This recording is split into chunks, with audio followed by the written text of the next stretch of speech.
power. Power power. Power power. People power. People power. Power power.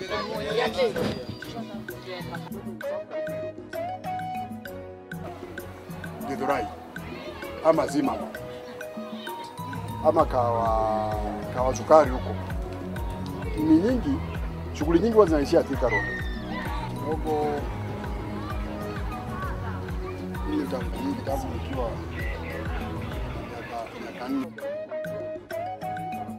anasikiaga ilifanyika. So tume step up kwa wale watu, we have to know how is this money being distributed to the community members that mimi kulingana na Embakasi mimi tumechagua mkuu miaka 10 sasa hivi anaenda miaka 15 sasa hivi ako na 12. Hatunaga uwezo, hatuna viongozi wanatusaidia kuongea sauti ya mwananchi ama ya kiongozi. My name is Oshea Ouma. My concern in Embakasi North mainly is in education, because we imagine now we still have kids that are not in school. Now we are in second term and we have kids that are not in school. We cannot even take kids to a primary school, like public primary school like Wangu or Tomboya. Kids are still at home in second term, in public secondary school, which we know is free, because the teachers will ask you for money for feeding program and uniform. They cannot ask you for fee because they know that there is no fee. James Gishuru, that wall is going down. The wall is going down. And for a month now we've been crying about that wall. A whole month. The wall is going down. The same wall, another wall in Tomboya is also going down. So we are feeling that education sector is lagging behind. You're giving people bursary for 5,000. We were thinking as leaders that instead of giving bursaries to kids that are going to boarding school, why don't we concentrate our bursary in these public secondary schools? Build another public secondary school and then put money through capitation in this public secondary school so that we can put in more vulnerable kids in class instead of giving bursary to those people who can afford those bursary. There was an incident whereby one parent got 50,000 for bursary for one kid. Yet some parents cannot afford 5,000. That is very tricky. So it is very tricky, and as leaders we are concerned. The class teachers know that the MP is absent. The principal, the head teachers know that the MP is absent. That is why when you go to Wangu, let's say, or Tomboya, they will ask you for admission money. Admission money, which is 5,000. It is illegal. So what Embakasi North lacks is a serious MP who will come. An MP like Jindi Nyoro will say that, excuse me, we want these kids in class, no matter the outcome, even if the parent is poor, because FPE means free primary education. And the only solution is for a leader to come and tell the head teachers that we want these kids in school. When schools are opening, when the schools are opening, the leaders are there to ensure that we have 100% transition to all these classes. That is what we need to do. Building classrooms, that is the function of the NGCDF. So like a school like Wangu, one class has 200 kids. So for us to tackle that, we just need more classrooms. And we cannot use the normal model that we were using. We are supposed to do some things differently. We go stories, build more classes with less space. When we get more classes, we will put in more kids. The NGCDF will still build more desks for these kids. That is very simple. Just make sure that if you had 100 desks before, now go for 300. It is as simple as that. So that we have more desks. In Embakasi North, we get roughly 140 million. That is roughly enough to, because we will use 30% in bursaries. Eh? If we use 30% in bursaries, that is enough. 30% in bursaries, that is, we are talking about around 40 million. That is enough to take these vulnerable kids to school. The rest is supposed to build those classrooms. In fact, we can even neglect security, because we can neglect security and put more emphasis on the education sector, and leave alone the education sector. As an MP, you have friends. Our MP is hobnobbing with the deputy president. So these are friends. If you want an extra class and the NGCDF money is not enough, you talk to your friends. bring in a kitty and have more classrooms so that we don't use microphone. By the way, if you go to these schools, they're using microphone to teach. Microphone because the class teachers cannot handle 200 people. They are using microphone in a class, 200 plus. No, that is an issue that we must address as leaders, and we are very concerned about that. Mimi ninaitwa Fresia Florence Wajiko kutoka Dodora Phase 3. Mimi nauliza, tuna mheshimiwa ambaye ni mbunge yule ambaye tulishagua. Maji na mvua inapeleka watu kupeleka. Imekuwaje tuwe tukifungiwa maji kwa manyumba, tunashinda na madoo, kushota maji na mvua imenyesha na inapeleka watu. Kwa nini tunafungiwa maji? Dodora Phase 3.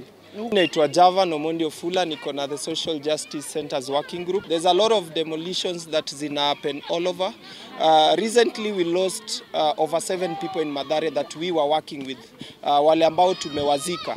But the demolitions are still going on. The reason I'm addressing this is because some of the youths and some of the people that tumekuwa tukiwork now, when hata tumewasupport to set up hydroponic na urban farming, we see that their properties zitavunjwa very soon. So my address to the county government, to the MP, is that there is a way to do this. Badala tu kuvunja mali ya watu, if there is a way that also they can set up some resources, kumove hawa watu, ili vitu zao zisipotee, wengine wasikufe, wengine wasipoteze mali, then it will be very important. Watu wale wameingizwa kwa list sahi ya compensation are not necessarily the ones that deserve, but also we are crying because umevunjia mtu nyumba, umemvunjia mtu biashara. What is 10,000? If need be, then these people are the same people that need to be taken. Kwa hizi nyumba tunaambiwa affordable housing. Pale Pangani kuna manyumba over 20-story buildings. Mbona wasiende hapo? Our issue, and we are calling also to nyumba 10. This is not a new system. Wamekuwa na registry. Why are they not employing that register now? Why are they recruiting fresh names? Because then what happens, kila mtu atakuja na mtu wake, and this is why people will ask, atutaki pia 10,000, because also hata hii 10,000 haiendi kwa waathiriwa. So the question is, can we again soberly have public participation, call chiefs, call members of nyumba 10, and look at this list. Hatuna mbio ya kupatia watu pesa, tuko na haja ya watu wa settle in peace na pia wa settle in a way that is human right friendly. Tumeanza tena kupoteza vijana. Mara huyu ameangushwa, mara huyu ameangushwa. In phase 4 just the other day tumepata ripoti that vijana 3 wameuliwa. The cause is because hakuna kazi. Na lazima tuongelee hii kwa sababu mbunge wetu, gavana wetu, MCAs wetu wako na uwezo kupatia vijana kazi. Hata hapa mali tumekaa, there's a very important project that imekuwa set up, but there are resources that tunataka zifike hapa zisaidie hawa vijana. Na lastly, nataka kuongelea Dandora Stadium. Dandora Stadium imekuja, imeleta manufaa, inasaidia watu. However, vijana wetu tayari wameanza kufeel that they are being neglected, because every day there's another big team that is coming to use Dandora Stadium, there's another big match, and the field that wamekuwa kitumia, which is at Tomboya Primary School, pia imegeuzwa parking. So we have to talk about these issues. If our MCAs, MP and governors cannot address this so that we tupate an alternative ground, vijana wetu kufanya mazoezi, ama ground like this ipate resources watu watumie, then we have a problem. We will not sit quiet and just watch as teams from everywhere come and use the field while sisi wenyeji atupati space. For me, those 3 issues are very keen and very important. Nasema hivi, MCAs, we must see you talking about these issues. MP, we must see you talking about this issue. And governor, we want, kwa sababu najua governor Sakaja ndiye alilaunch kiwanja, but vijana wetu wanaomba, can we have a conversation kama sio Tomboya, which other schools can our kids use to practice, so that we just don't give interest and attention to big clubs and leave our own. Kuhusu basari, mtaongea hii maneno ya basari, so long as hii pesa inapitia kwa mikono ya MPs, hakuna wakati mtaasha kulia. Hii pesa ipelekwa kwa bode fulani, iwe mtoto anakuwa identified ate huu anahitaji hiyo pesa from somewhere, not MPs. Kwa hivyo hata mkisema MP iletwe 140 million, you are wasting your time. In Kenya is not about what you know, it is about who you know. Sasa niseme kitu moja, hii public participation, ate mnaita mnanunuliwa tu soda na tumaji hapo, kuko na mtu anachukua nyinyi video as evidence ate mliweka segenesha pesa, yani ifanye nini? Na already hiyo pesa iko kwa mifuko ya watu. Nyinyi tu ni formality. Mwenda pale mnunuliwe tu soda. Hiyo mimi siendagi. Hata naambia kwa watu wasiende kufanya nini? Na ile kitu mnapitisha mnaweka tu segenesha hapo tu. Nia yenu ni assistant shika mashift kushuka hii video, mnachukua hivi evidence. Ati wakati inasemekana hakuwa na public participation, wako na evidence. Ati this is the public, hii ni picha public participation. You are wasting our time here. Kwa majina naitwa Yusuf Dan. Mimi ni mkaaji wa Dandora Phase 3 na pia Saika pande mwingine. Na kile nilikuwa najaribu kuzungumzia ni barabara ya kutoka Saika ama Kangundo Road ikielekea Kasarani.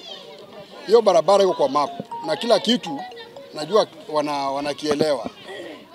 Hawa kubwa wanaelewa. Tangu mwanzo hiyo barabara tumekuwa tukilia itengezwe kabla hata stadium kutengezwa. Na ingekuwa bora sana kama wangeharakisha watengeneze hiyo barabara. Ndio angalau tuone manufaa stadium. Uhalifu mwingi unafanyika hapa kwa sababu hakuna kazi ama hakuna njia. Vile vijana wetu wanaweza vuka ngambo hiyo nyingine wafanye hata shughuli huko. Kwa sababu wakule wanaweza tumia njia nyingine wakakuja. Hao vijana huku tuseme baiskeli. Mtu atumia baiskeli. Huwezi vuka Kasarani ama Mwiki. Ama uende ukitaka kupasua Thika Road hapo Roysambu uwezi.